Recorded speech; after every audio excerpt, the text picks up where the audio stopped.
नाज़रीन आदाब। 18 जनवरी 2023 मुताबिक 25 जमात उस्सानी के अवधनामा वॉइस एडिशन में आपका खैर मकदम है।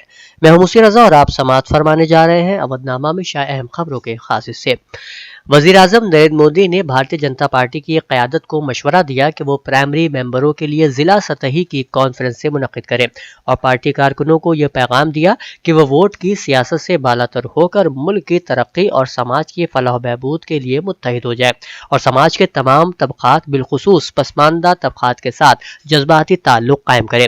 मिस्टर मोदी ने यह बात पीर को शुरू हुई बीजेपी की 2 रोज़ा कौमी एग्जीक्यूटिव मीटिंग के अख्ताम पर अपने रहनुमा पैगाम में कही। उन्होंने कहा कि पार्टी लीडरों को मुस्लिम कम्युनिटी के लोगों के तज़हीक आमेज तबसरे करने से गुरेज करना चाहिए।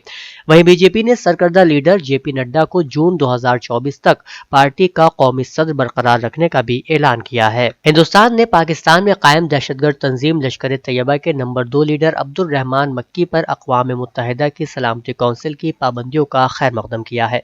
अब्दुल रहमान मक्की को हिंदुस्तान में 7 बड़े दहशतगर्द हमलों का मास्टरमाइंड बताया जाता है।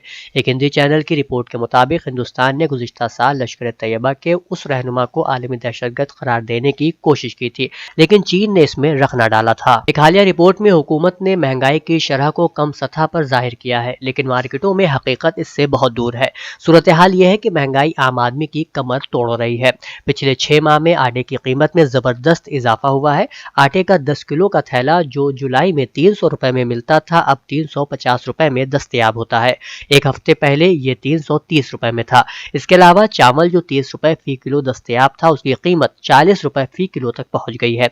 सरसों का तेल 190 तक पहुंच गया है। देसी घी 500 रुपए फी किलो और रिफाइंड 160 रुपए फी किलो हो गया है। एक और खबर के मुताबिक उत्तर प्रदेश के सहारनपुर में साबिक MLC हाजी इकबाल के खिलाफ इंतजामिया ने एक मरतबा फिर कुर्की की कार्रवाई की है।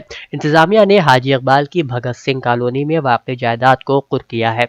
हाजी इकबाल पर यह कार्रवाई इज्तिमाई इस्मत दरी की शिकायत के बाद की जा रही है। उत्तर प्रदेश में सरमायाकारी के लिए कारोबारियों को लाने के लिए कोलकाता पहुंचने वाले वज़रा और हुक्काम की टीम ने वज़ीर आला योगी की कोशिशों की तारीफ करते हुए कहा कि यूपी अब सरमायाकारी के लिए एक बेहतर रियासत बन चुकी है। बाजार के नुक्ते नज़र से भी रियासत खुशहाल हो गई है। वज़ीर आला योगी आदित्यनाथ यूपी को जराइम से पाक कर दिया है और अब यूपी सड़कों, हवाई अड्डों, बिजली, मेट्रो और शाहराहों वाली रियासत बन चुकी है।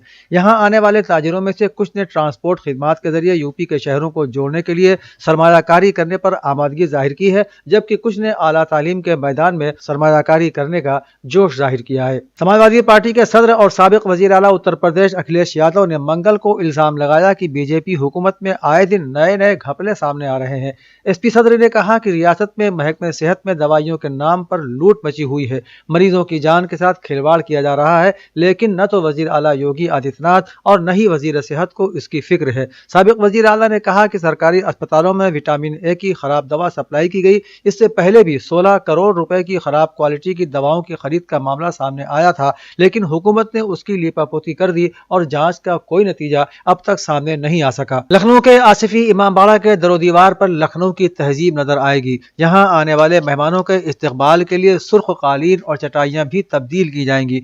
पीर को डिविजनल कमिश्नर ने जिला मजिस्ट्रेट के साथ इमामबाड़े का मुआयना किया और उसे खूबसूरत बनाने की हिदायत जारी की। इसके अलावा उन्होंने बस के जरिए इमामबाड़े से शहीद पथ तक के रास्ते का भी मुआयना किया। वाज़ेह रहे कि G20 कॉन्फ्रेंस 13 से 15 फरवरी तक राजधानी में होने जा रही है, जिसमें हिंदुस्तान और बैरून मुल्क से बड़ी तादाद में मेहमान शिरकत करेंगे। इसके अलावा रेजिडेंसी के बाहर दरख्तों की धुलाई, कटाई और नाजायज कब्जों को हटाने के लिए भी हिदायत जारी की गई हैं। तालीमी इदारे की पहचान उसके तालिब इल्मों से होती है। कैंपस के तालीमी माहौल को बेहतर बनाने में तलबा का अहम किरदार होता है। उनको मजीद जिम्मेदार बनाने की गरज से पाबंदी के साथ तलबा यूनियन का इंतखाब होता है। इन ख्यालात का इजहार मानो लखनऊ कैंपस की इंचार्ज डॉक्टर हुमा याकूब ने तलबा यूनियन के नुमाइंदे की हलफ बर्दारी के मौके पर किया। एग्जीक्यूटिव कमेटी के रुकन के तौर पर कामयाब होने वाले तालिब इल्म जियाउर रहमान BA 5वां सेमेस्टर को कैंपस की इंचार्ज ने हलफ दिलाया। इस मौके पर उन्होंने अपने साथियों से खिताब करते हुए कैंपस के माहौल को बेहतर बनाने के लिए अपने आज़्म का इरादा किया। इंतखाब 12 जनवरी को हुआ था और उसी रोज शाम को नतीजे کا اعلان کیا گیا تھا۔ واضح رہے کہ مولانا آزاد نیشنل اردو یونیورسٹی پابندی کے ساتھ طلبہ یونین کا انتخاب کرواتی ہے۔ سیٹلائٹ کیمپس سے باقاعدہ ایک نمائندہ منتخب کیا جاتا ہے جو یہاں کے تمام طلبہ کی نمائندگی کرتا ہے۔ انجمن ترقی اردو ہند شاخ سندیلہ کی انتخابی میٹنگ سندیلہ میں شمیم احمد خان کی رہائش گاہ پر ہوئی، جس میں شمیم سندیلوی کو صدر نامزد کیا گیا۔ مقامی اردو سے محبت کرنے والوں اور شعراء نے اس پر خوشی کا اظہار کیا ہے۔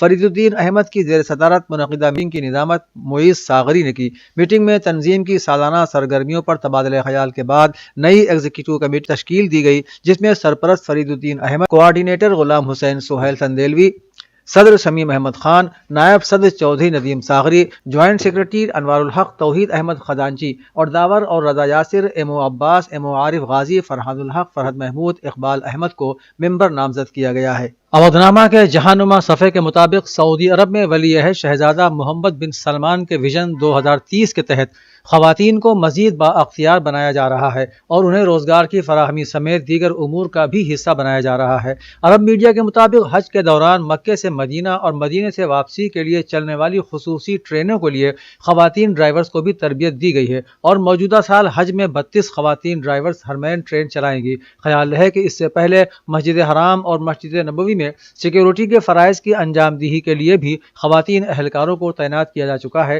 جس سے خواتین عازم حج کو کافی سہولتیں پیدا ہوئی ہیں۔ دنیا کے تقریب 40 ممالک نے اسرائیل سے فلسطینی اتھارٹی پر عائد پابندی ہٹانے کا مطالبہ کیا ہے۔ رپورٹ کے مطابق 30 دسمبر کو اقوام متحدہ کی جنرل اسمبلی نے ایک قرارداد منظور کی تھی، جس میں فلسطینی علاقوں پر اسرائیلی قبضے کے معاملے پر عالمی عدالت انصاف سے رائے طلب کی گئی تھی۔ رد عمل میں اسرائیل نے 6 جنوری کو فلسطینی اتھارٹی کے خلاف مالی پابندیوں سمیت متعدد پابندیوں کا اعلان کر دیا۔ ترجمان سیکریٹری جنرل اقوام متحدہ نے کہا ہے کہ عالمی عدالت انصاف کے حوالے سے کوئی انتقامی کارروائی نہیں کی جانی چاہیے۔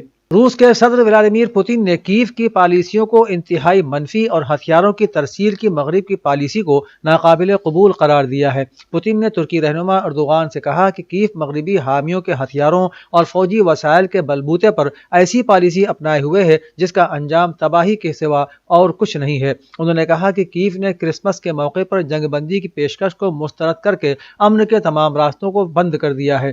دوسری جانب نیٹو کے سیکریٹری جنرل اسٹالنبرگ نے یقین دلایا ہے کہ یوکرین کو مزید بھاری ہتھیار فراہم کیے جاتے رہیں گے۔ اقوام متحدہ لیبیا تعاون مشن کے سربراہ عبداللہ باطیلی نے کہا ہے کہ 2020 میں فوجی فریقین کے درمیان طے پانے والی فائر بندی کے مکمل نفاذ کے لیے بین الاقوامی برادری اور لیبیا حکومت کو 5+5 مشترکہ فوجی کمیٹی کے ساتھ تعاون کرنا چاہیے۔ عبداللہ باطیلی نے کہا ہے کہ ہم نے فائر بندی کے موضوع پر بین الاقوامی اور مقامی مبصرین کے ساتھ بات چیت کی ہے اور کارروائیوں کی تکمیل کے امکان پر غور و خوض کیا ہے۔ انہوں نے کہا کہ ہم سیاستدانوں سے توقع رکھتے ہیں کہ وہ ملک کو موجودہ بحران سے نکالنے کے لیے فوج کے اقدامات سے جڑے رہیں گے، کیونکہ سیاستدانوں کے ثابت قدم رہنے کی صورت میں ہی لیبیا بحران ختم ہو سکے گا۔ امریکی صدر جو بائیڈن کے لیے اوباما دور کی خفیہ دستاویزات درد سر بن گئی ہیں اور ایوان نمائندگان نے بائیڈن کے گھر آنے جانے والوں کی فہرست طلب کی ہے۔ رپورٹ کے مطابق فہرست دیکھ کر یہ اندازہ کیا جا سکے گا کہ حساس دستاویزات کا علم کن کن لوگوں کو تھا۔ اس حوالے سے ریپبلکن رہنما ساجد تارڑ کہتے ہیں کہ اگر یہ کاغذات پہلے سامنے آ جاتے تو بائیڈن الیکشن ہی جیت نہ پاتے، جبکہ ڈیموکریٹ رہنما آصف قدیر کا کہنا ہے کہ بائیڈن اور ٹرمپ اگلے صدارتی انتخاب لڑنے جا رہے ہیں، اس لیے یہ دونوں ایک دوسرے پر الزامات لگاتے رہیں گے۔